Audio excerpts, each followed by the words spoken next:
Hey guys, welcome to Roarin Recipes, where we provide you with food so good you'll roar for more. So for today's video, we're going to be working on creating your own hamburger from scratch. In order to do this, you're going to need a list of some simple ingredients.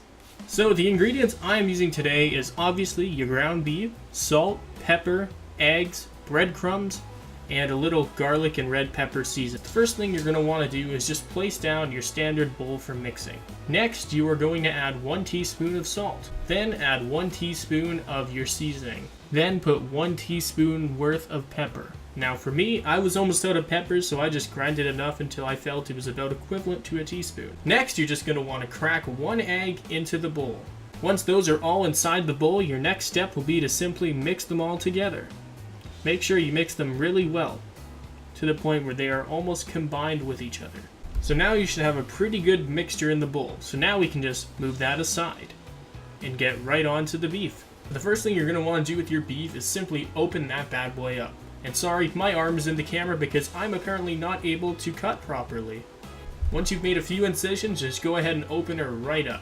Next, take a decent sized portion of the ground beef. For this video, I'm only going to be cooking about half the pound. Again, please bear with my horrible grabbing skill. And yes, unfortunately, I'm wearing gloves because I hate the texture of raw meat. So just grab the meat sizing of your choice and throw it on into the bowl.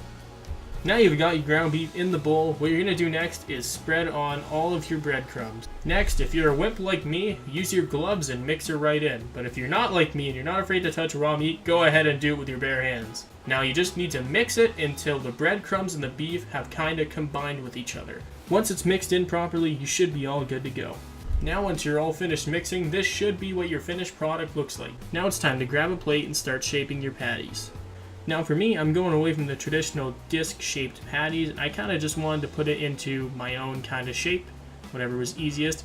I find using the palm of your hands also worked really well in shaping the patties.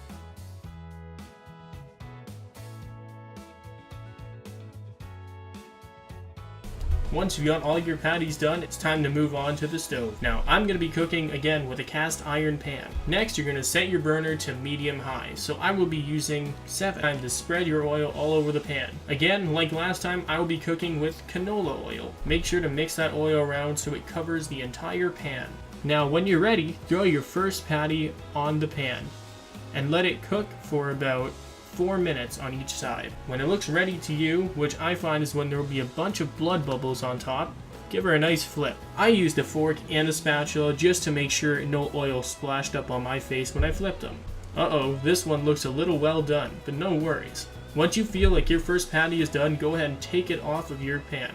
Now you're just going to rinse and repeat for the rest of your patties. And once all of them are cooked, which are 4 in my case, it's time to start working on the condiments. So you can go ahead and push them right aside. So the first thing we're going to be making is a special sauce for the burger, which includes using both mayonnaise and ketchup to make a combination of both, which my girlfriend likes to call burger sauce. Simply mix the two together until you get a nice creamy texture. Once you've gotten that, your burger sauce is ready to go.